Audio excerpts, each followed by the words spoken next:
நடமாடுது பகல்ல போய் பக்கத்துல இறங்கிட்டு ஸ்கூல் படிக்கிற பசங்க வந்து வெளியே போனா காலு கழுவ வரானுவா முதல்ல புடிச்சிச்சுன்னா யார் பதில் சொல்லுவா? அந்த அரசாங்கம் பதில் சொல்லுமா?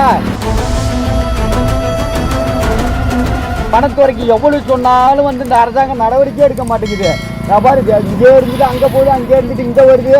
ஃபயர் சர்வீஸ், போலீஸு, வனத்துறை எல்லாத்தையும் சொல்லி இந்த அரசாங்கம் எந்த நடவடிக்கையும் எடுக்கல.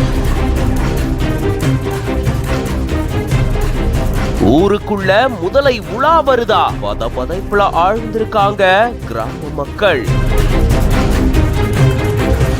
குளத்துல ராட்சச முதலையா? குழந்தைகளுடைய நிலைமை என்ன?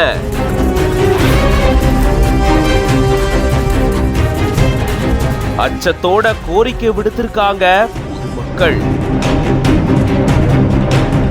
கடலூர் மாவட்டம் சிதம்பரம் பக்கத்தில் இருக்கக்கூடிய கூடுவெளி சாவடி கிராமத்துல முதலை ஒண்ணு உலா வரதா ஊர் மக்கள் தெரிவிச்சிருக்காங்க. இந்த கிராமத்துல 500க்கும் மேற்பட்ட குடும்பங்கள் வசிச்சுட்டு வராங்க. இந்த சிதைகள் அதிகமா இருக்கக்கூடிய இந்த பகுதியில குளத்துக்குள்ள முதலை தென்பட்டதா பொதுமக்கள் தெரிவிச்சிருக்காங்க. மேலும் சுமார் 9 அடி நீளம் கொண்ட ராட்சசத முதலை சிதம்பரம் காட்டுமன்னார் கோயில் தேசிய நெடுஞ்சாலையிலிருந்து கீழே இறங்கி பெரிய குளத்துக்குள்ள போனத பொதுமக்கள் பார்த்ததா சொல்லி அதிர்ச்சி அடைஞ்சிருக்காங்க. அதே போல இந்த முதலை ஊருக்குள்ள வலம் வரதாகவும் சொல்லப்படுது. இந்த நிலையில தான் வனத்துறை அதிகாரிகள் மற்றும் மாவட்ட நிர்வாகிகள் கிட்ட இது தொடர்பா தகவல் தெரிவிச்சும் இன்னும் எந்த நடவடிக்கையும் எடுக்கல.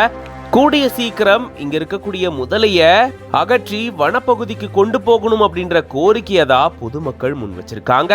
குளத்துல நிஜமாலுமே முதலை இருக்கா இல்லையா? அப்படி இருந்தா அத பத்திரமா மீட்கக்கூடிய நடவடிக்கைகளை வனத்துறை அதிகாரிகள் மேற்கொள்ளுவாங்க அப்படின்னும் எதிர்பார்க்கப்படுது.